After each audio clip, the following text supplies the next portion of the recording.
Good morning, Edmonton. It is a Tuesday, January 30th. Tomorrow is the last day of the month already. How did this go by? And if you are new to Edmonton and you are thinking, wow, that's a pretty mild winter we're having, what are you talking about? January is typically in the minus 25 range and with bouts of minus 30s to 40s. And we've had one polar vortex and now it's above zero. So it is a very strange warm weather that all of us are enjoying. We're not going to be sad about that. So today I want to talk to you about what is happening in the real estate market. And I find it really interesting when we look at last year's stats. Now, last year at this time, I was comparing to the year before.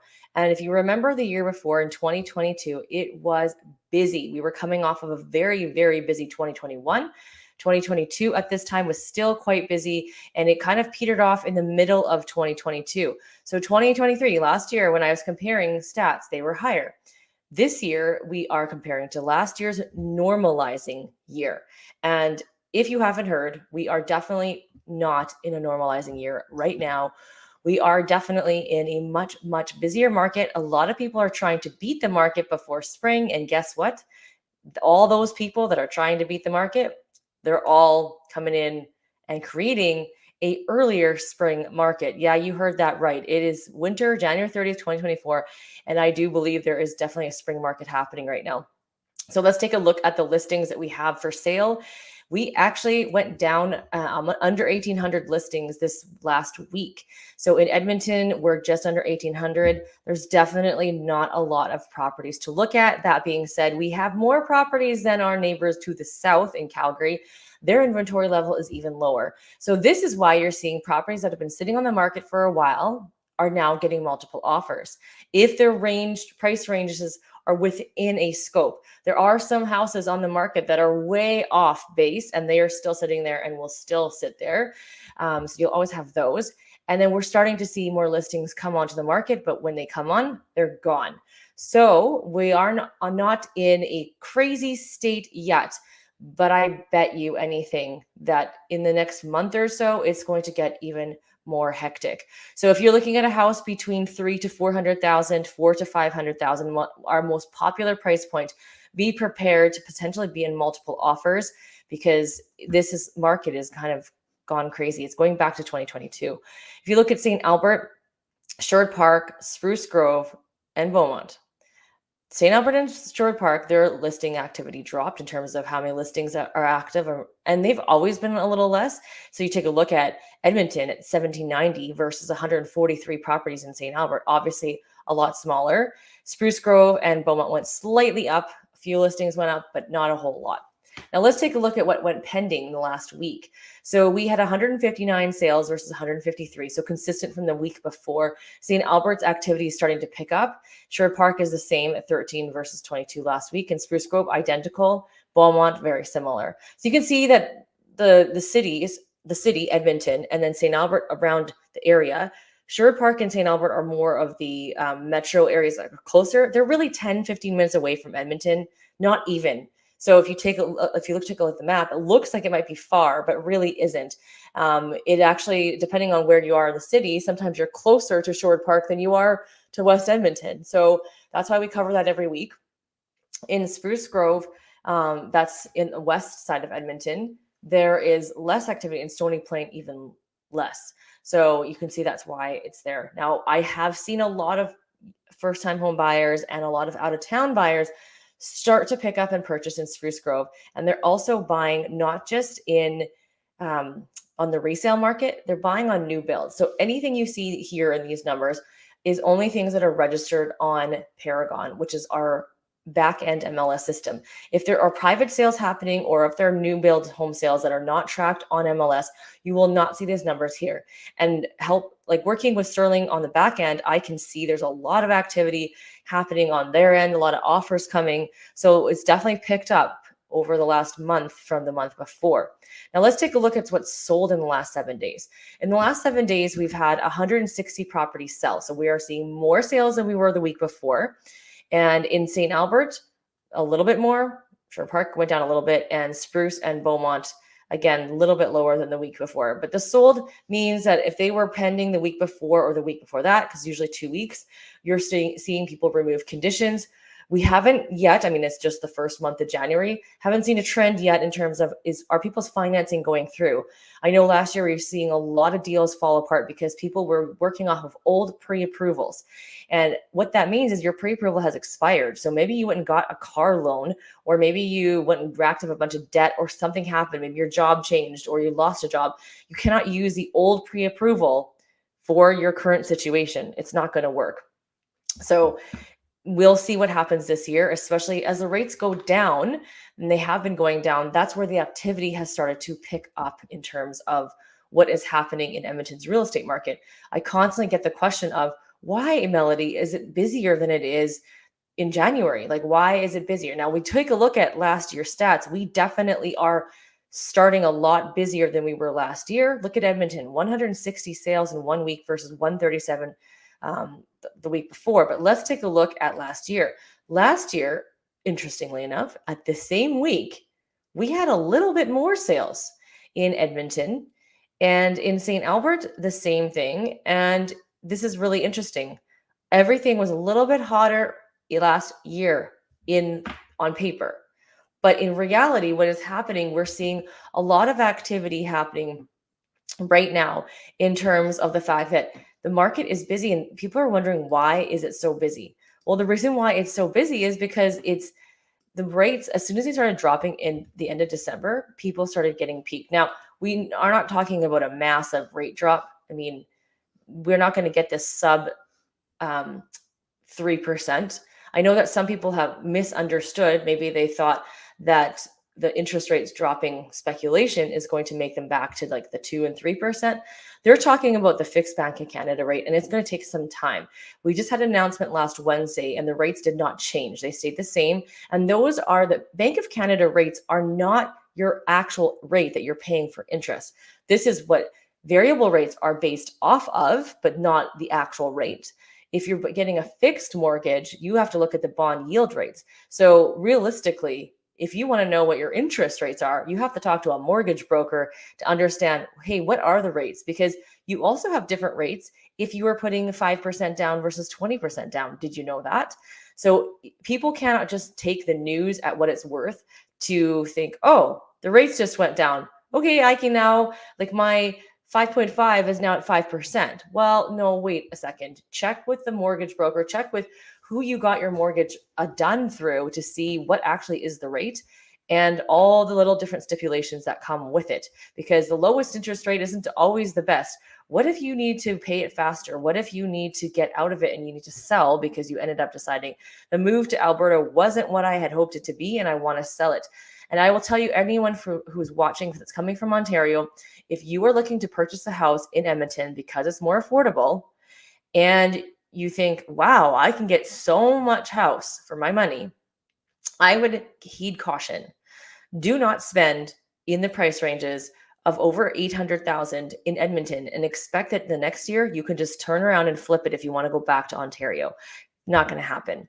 Our market doesn't do these drastic increases year over year. Now, this year looks a little bit different because we're starting to see a lot of people move their choices from Calgary to Edmonton because there's the spread between the two cities is $200,000 roughly for the same house. So people are coming here because it is more affordable.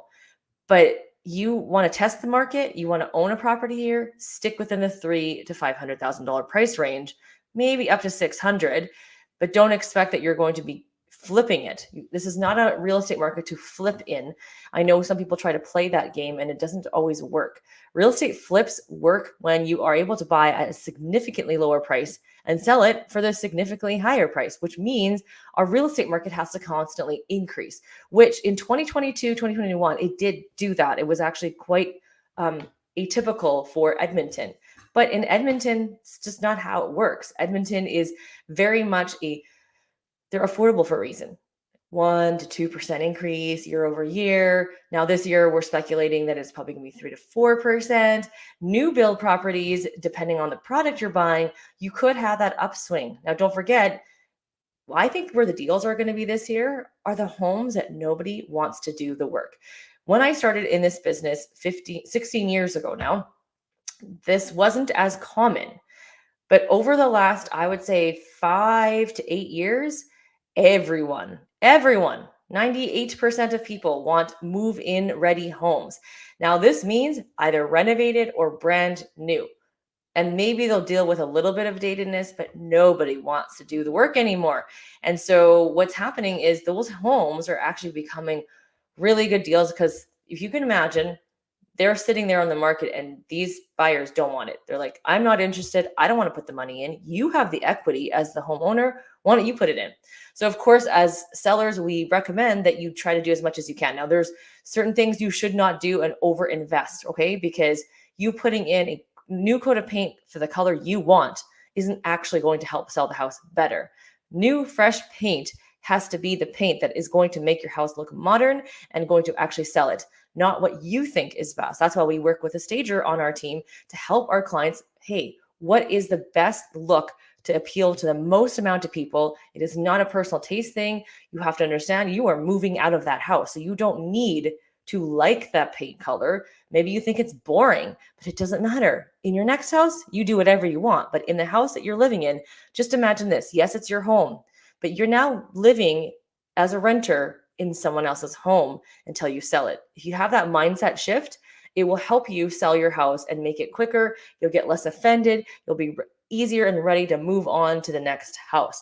Now, the question for a lot of people right now is, Melody, if there's not a whole lot of listings, how on earth are we going to find a house? I don't want to sell my house before I find one. So we have had some of those conversations already this year to plan things out. Depending on the area and the type of house you want, we may need to look sooner before we put your house on the market. Now, that being said, we are going to look at the value of your home. We're going to look at how fast things are selling. We're going to look at what's needing to be done in your home before we start looking. If your house is almost ready to go, you've got your list from us to tell you what needs to get done. Now we can go look and find something. As soon as we find something, let's get your house on the market. Let's get that thing sold so you have peace of mind. There is such a thing as bridge financing. So if you talk to a mortgage broker, talk about bridge financing and porting your mortgage. Now, this is porting your mortgage. Mostly I'm talking about within Alberta. If you are porting your mortgage across country, that is not as straightforward as you may think. You may think I can just move it. However, there's different situations. Do you have the same job? Do you have a remote, like your work says you can work from home, but will they put that on paper? If they don't put that on paper, the lenders don't necessarily believe that. And so you will be paying more for a down payment. You might not be able to get the mortgage that you want. So there's a lot of different scenarios when you're talking about that. When you talk to somebody about your lending situation, you need to tell them everything, so that they can give you the best advice possible. You holding back information does not help them. You not telling them that you're not having a job at the next place does not help them. You getting a pre-approval in Ontario and not telling them that you're moving to Alberta is not the same pre-approval. They are different. You're not going to have that same pre-approval. So make sure you double check. I am trying to get my voice out there for all of you people that are thinking about moving over here, because there's a lot of different things and scenarios you want to check out prior to getting too excited, because now we're finding homes quicker. You got to move on them faster. And you don't want to find this out after you've searched and searched and searched, finally found a house, then find out you can't get financing. So make sure to get that checked out. Why would you get a rate hold right now if the rates are going down? Well, guess what? If the rates go down, you get the lower rate. So it's always safer to get that rate hold, and it's 120 days. So we're sitting at January 30th. 4 months from now, February, March, April, May. It holds till the end of May. So you can move before the end of May with that 120-day rate hold. It is starting to pick up also. Now, we talked a few weeks ago about how why on earth is it so busy? Well, it's actually feeling like spring right now, but also it's the end of January, which then puts people to move. If you write an offer today, it's conditional for 2 weeks. And then in 30, 60 days, you're looking at spring move right now. So, and that's quite typical. People want to do the spring or the early summer move so they can still have their life in summer. They can be all settled in before school starts. So timeline wise, if you're wondering when is the best time to navigate that, I would say you need to start sooner than later, especially because it's not like you have tens of thousands of listings to choose from, and then you can be like, oh, that's the one I want, let's buy it. It might take some time for us to find you a property depending on expectations, what you're actually looking for, what actually exists. Because in Edmonton, it's not, sometimes people think that, yeah, you can get a lot of house for your money. However, sometimes they think that you can get a mansion for $1 million. Our $1 million homes are still more affordable than the condos in um, like BC and Toronto, but there's still $1 million homes in Edmonton. And when you want wow factor in Edmonton, I find that 1.2, 1.5 million, you start to get the wow factor. 1 million doesn't have a wow factor as much. It's just a really nice big house, but you want wow factor with all those like cool things. You're looking upwards of 1.5 to 2 million. And yeah, we have those houses, believe it or not. But like I said, this is your first home. I highly, highly recommend that you spend on the lower end. Then you can move up if you still want to live here. People in Edmonton who buy $1 million homes are usually ones that stay, who have been here for a while, and they want to invest in continuing to stay in the market. So today was quite the ramble in terms of what is happening in the real estate market, my opinion on how and where the prices fall. And over the next few weeks, as we see February come in, it is going to get busier. I know that. I just hope that the listings start to increase because we're still seeing them decrease. And that is not a good formula. The more we see those listings decrease and the more it goes up.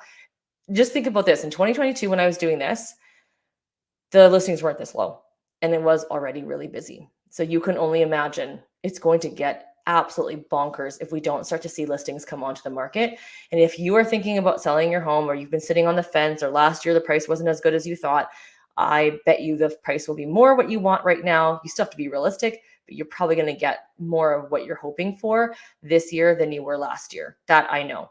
2022 peak market, 2021, is it going to be the same? I don't know. I don't have a crystal ball, but I do know your chances of selling right now are a lot higher, no matter what your house is. So make sure you get that checked out. Thanks so much for watching me, and we'll talk to you guys next week.